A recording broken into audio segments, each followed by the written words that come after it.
back, guys. This is Automotive Anonymous. That is the all-new 2024 Mazda CX-90. And if you haven't seen the badge on the front fender yet, it's a plug-in hybrid, baby. That means it's a 4-cylinder with a hybrid engine.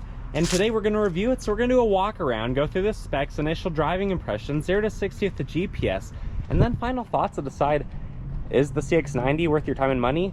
There's 3 different powertrains for you to choose from, and we're going to see today if the plug-in hybrid is even worth the consideration or if it's something you should leave at the lot. And big thanks to Goody Mazda for letting me borrow it for the day. I'll link it below if you're interested. Check them out. They're good people. Otherwise, let's dive into this review and decide if this white CX-90 is right for you. First of all, there's a functional aspect of this front end that we need to talk about, and that's the aerodynamics, but it also has really bright Mazda LED headlights, a nice big grille. You can see sensors in the bumper and the grille. Has a whole host of safety features. This hasn't been rated yet, but it's not going to be surprising if we find out it's a top safety pick plus, because Mazda has a lot of those. Has a lot of front and rear safety features to keep you and your family safe. It's a big vehicle, and it's not necessarily replacing the Mazda CX-9, but it's a little bit bigger, a little bit more sporty, and a rear-wheel drive biased version of a 3-row crossover vehicle. A base CX-90 starts at about $40,000. There's actually 8 trim levels of the base. That goes between a 280 horsepower turbo inline 6 up to a 340 horsepower inline 6, and these compete against some of the BMWs, some of the Mercedes, and very competitively against a lot of the other 3-row SUVs. But this one, this is the plug-in hybrid. That means 2.5 liter with a 68 kilowatt powered electric motor and an 18 kilowatt hour battery. So what does that mean? That means we have the Skyactiv plug-in hybrid electrical vehicle, baby, with the charging port on the right or the passenger side and the gas door on the left, with 26 miles of max electric range if you're going a good speed, not fighting too many electronics being used in the car or wind resistance. You're going to be driving for a maximum of 490 miles on a full tank of gas and a full charge. These are roughly 16.5 feet long. The wheelbase is about 10 feet right there, so they're pretty stable, pretty well planted on the road, especially where a hybrid like this weighs a little bit over 5,000 pounds, whereas the non-hybrid weighs a little bit under 5,000 pounds. You can see though that the rear, the departure angle, not fantastic. The approach angle, a little bit better, but even though it has 8 inches of ground clearance, you're likely not going to be doing any crazy off-roading in this rear-wheel drive biased SUV. It also has inherited something from the Miata, kinetic posture control, which means when you're going around a corner quickly, it'll brake the rear inner wheel to help you feel more planted, to help it handle a little bit better, which I think is a good thing. This long SUV can actually do a full circle in 38 feet. It can tow between 35 and 5,000 pounds depending on which model you have and how they're configured. If it's a braked trailer or whatever you're towing is braked. The maximum payload, as in how many pounds of people between the 7 seats and stuff can you carry, as you can load this bad boy down with about 1,700 pounds, which makes it pretty practical, pretty capable, and very functional. You have some Falcon all-season tires, 21-inch wheels, and it is a pretty big 275 width, 45 sidewall, 21 for the wheel. Are you guys ready to see the inside yet? I know I am, because it's really hot out here. This is the Mazda key. It's basically the standard key, lock and lock hatch, and then the panic button to alert people that you need some help. If you like this new Mazda, if you like the color white, or you like my video, please consider liking my video. Your act of kindness really goes a long way. Thank you, guys. The door panel looks really nice, a lot of dark colors, and then some two-tone accent. You know, I'm wondering why those are different textures. This almost looks like fish scales, but honestly, in person, it looks pretty good. I like the handle. It's very CX-50 themed. Maybe that's new design language by Mazda. And then your speakers up here, not to be confused with down there where it would usually be. So Mazda, why did you not give us, you know, a double bottle holder and a bigger snack pocket? What are you using that space for? Come on. Bose speakers right there, you do have to look for them, but they don't let you forget that you're listening to Bose in the CX-90. Nothing on the door sill. The mats are not yet installed on this one. Rubberized pedals, hood release. There's your 2-person seating position. Extra options. Your lighting stock. 10-way power adjustment, heated leather seats that look really good. And then the double pan moonroof up top. Sitting in here is honestly a really nice place to be. It's very human-centric. It's just comfortable, and everything feels pretty good right where you want them to be. It's easy to use those 10-way seat adjustments to find a spot that works for you. Otherwise, we have a leather-wrapped wheel. You start it with the power button. It often will stay in EV mode because you can move this, again, up to 26 miles and just electric. CX-90, it does a little dance. It puts on its headlights for you to give you a little bit of a show. You can see right now we're in EV mode. If we wanted to go over, you have to push the button to get over, but then you can go over down to drive and move the car, making some space noises, which is pretty cool. You got to remember though, to get into a park, you have to go up and then over. Don't forget to go over. You're gonna be in trouble if you try to get out of the car with it moving. Steering wheel, the trajectory lines are non-existent, but the clarity is actually pretty good. We're gonna go over now. You have 4 modes: sport, normal, EV, and off-road. Of course, when you give it too much juice, it goes out of EV mode. It might say it's in boost, mind. And it does its little thing. Otherwise, the wheel is comfortable. You have paddle shifters for the 8-speed on the back. You can go through info right there on the center. It does have a small heads-up display that's pretty clear. Looks really good on the road. And then the horn sounds adequate. Pretty typical Mazda. Ventilation and just styling throughout I think is pretty attractive. You have your hazards up here. You have a 12 volt, some storage up here, more fish scales from the door. Your drive modes, again, that gets you out of EV mode. You can see right there. Shows you a little bit more of the electric components, some of those features. And then hill descend, electronic parking brake, auto vehicle hold, navigation, music, home, the back button, the scrolly dial right here to get through all of your display options. I honestly really like it. It does have Android Auto, Apple CarPlay over there. And then you can turn off the screen if you want by holding down the button right there. Does a little beep. You can set up what you want with Star, but you can also open the French doors. Kind of interesting how those work. You have a few plugins, kind of a felt lining. It's not super deep because you know what's under here, guys? The transmission tunnel. It's kind of interesting. You'll see under the hood in just a little bit, but why they didn't put the whole powertrain a little bit further forward so it wouldn't intrude as much as it does into the cabin of this. Otherwise, up top, you have some garage door openers. You have your lighting options. You have the sunshade and the windows where you can open up the first pan. You also have a place to store your glasses. Let's turn it off. Let's hop in the back and see what else it has to offer. In the direct sunlight, the rhodium white with the sparkles honestly looks really good. You have a little bit of a chrome lining around it. And then going to the door panel, very same theme as the front. You have black materials, soft touch, nice big handle, fish scales, and you even have some extra shade if the factory tinted windows don't meet it for you. You need a little bit more. Bottles, snacks, a little bit of grip in case you have to step up there to get into the third row, or if you have roof rails or something up top. Otherwise, you can recline the seat with this. You can drop it down and slide it forward like this. I recommend pushing at the base though. If you try to push up here, you're not gonna have a lot of torque on it. It's not gonna work very well for you. But sitting behind myself, I'm 5'11". These captain chairs honestly feel pretty nice. I have a few inches of knee room from where I left the seat. Ventilation, plugins, and my own HVAC controls. You can see the intrusion from the transmission tunnel and the drivetrain down there. Some extra cup holders. I feel like if they added this though, it should maybe be a little bit bigger, a little bit more solid, but you can sneak to the back this way, but I'm gonna show you going behind the second seat instead. Otherwise, nice view from the second row, and I have a map pocket so I can be a backseat driver. All right guys, getting into the back seat, doing it this way, there's an extra little step that appears. It looks tight. Technically, you can fit a third person if that third person is thinner than the width of my hand. You have a few vents, a few tie downs, more for the cargo in the back, a plug-in, some cup holders. Look at these headrests. They basically cover the whole rear window. You have a speaker, seatbelt, and then basically identical stuff back here. So sitting behind myself, I actually do okay back here. I have a hat on today. I could basically rub my head against the ceiling though if I sit up with good posture. The armrest is pretty good. I have a few cup holders. I could probably be content back here for a while. Honestly, it's not quite as tight as I thought it would be. I think it's a little bit more spacious than how I sit in the CX-9. But before I get too claustrophobic and with all the black interior, let's drop the seat, push it forward, and escape. Once you're back here, there's a few ways to get into the back. You can either climb over the third row if somehow you could fit.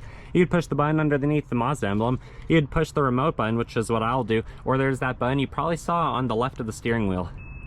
Power liftgate.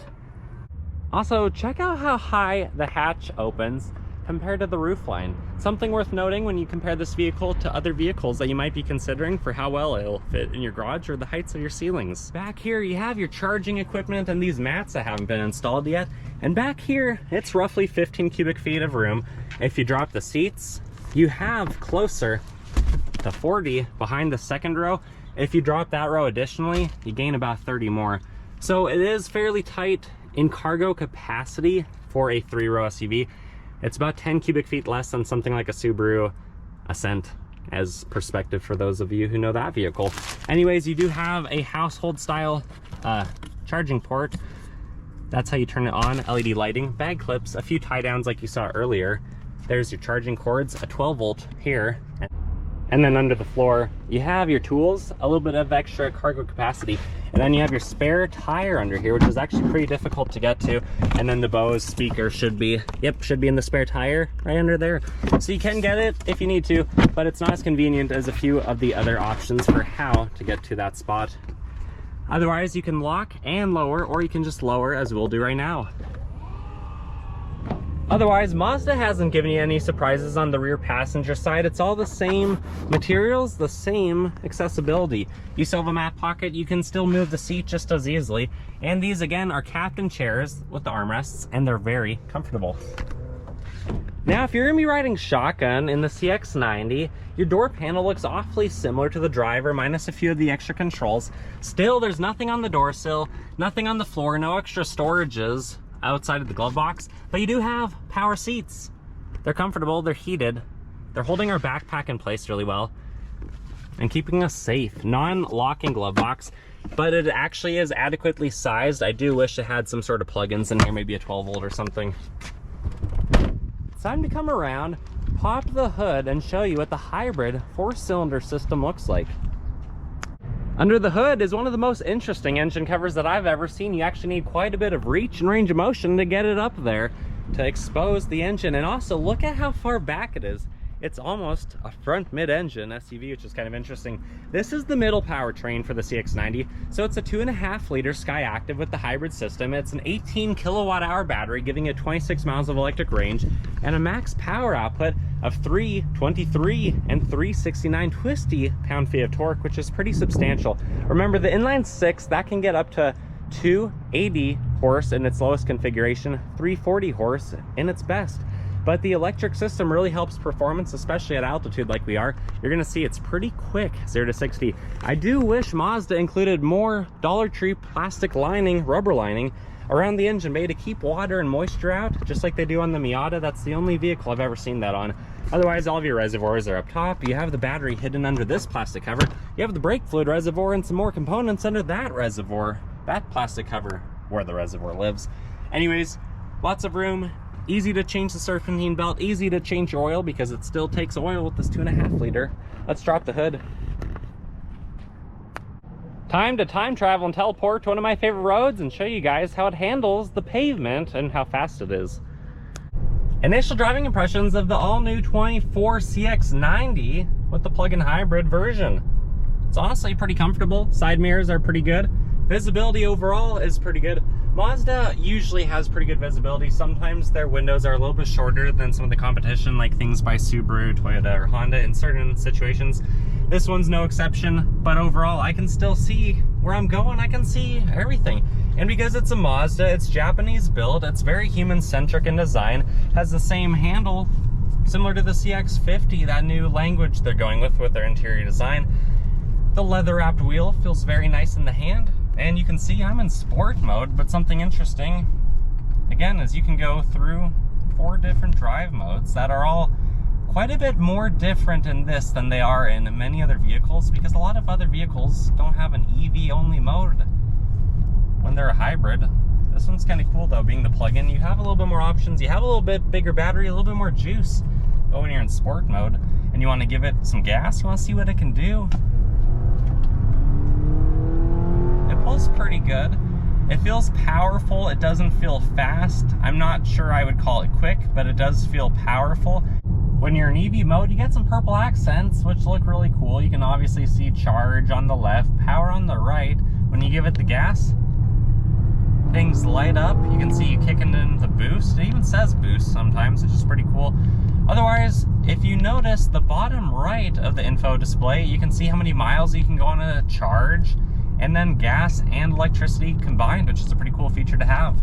You know, almost a 5,000 pound, 16.5 feet long SUV. Feels very planted with the 10-foot wheelbase, having the all-wheel drive system that it does. You know, it does pretty well. It's definitely not quite on par performance-wise as the 700 horsepower Dodge Durango Hellcat I got out of just a few days ago that I posted for you guys. But for a Mazda product, it's really good. It's inherited a lot of the predecessor technology and features from other Mazdas, and where this is kind of their biggest model right now, replacing, or I mean, Mazda's maybe not saying it's replacing the CX-9, but that's what we're wondering as their new luxury for Mazda 3-row SUV. It really does a lot of things quite well. It has about a 10-inch diagonal screen. You can see it's not very high, so of course it doesn't block visibility, which is typical Mazda fashion. The scrolly dial, I have the same thing in my Miata. I know a lot of people have mixed feelings about it. I personally really like it. But overall, sitting in here, I feel confident, I feel comfortable. The heated seats are hot. We're not gonna turn those on right now, again, because it is hot outside. I'm feeling it. That's one reason I brought the rhodium white paint color, just to not have as much heat, a few degrees cooler for when I pop the hood for you guys. Second degree burns don't feel that good. I do like showing you guys everything I can, but we gotta keep it reasonable, I suppose. Anyways, really nice in here, really comfortable, very stable, very comfortable on the road. And the speakers, the Bose sound good. The bass isn't deep, I don't think, but the depth of the sound quality is pretty good. And then because this vehicle is fairly well insulated, the speakers sound really good. I'd maybe expect a little bit higher quality for in the mid $50,000 ballpark, but honestly, they sound good. Seats are comfortable, backpack's having a good time, and I know you guys want to see how fast is this. So we're gonna do a 0 to 60 on our private road. 0 to 60 in plug-in hybrid. Of course, we're gonna brake rev the automatic transmission. We have traction control off, and it's in sport mode as is indicated by the red gauges. Keep in mind that the true altitude today is way over 6,000 feet, so we're basically well over a mile above sea level, meaning that the turbocharged engine is still down on power over 10%. Let's see what it can do, and then I'll verbalize the true 0 to 60. The graph will follow. Here we go.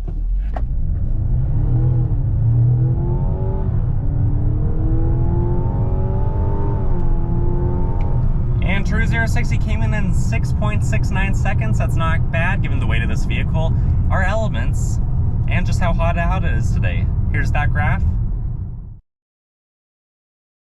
Final thoughts of Mazda's all-new 2024 Mazda CX-90 with the plug-in hybrid and the 4-cylinder Skyactiv G engine. Honestly, it's a pretty good option. It's a pretty good offering.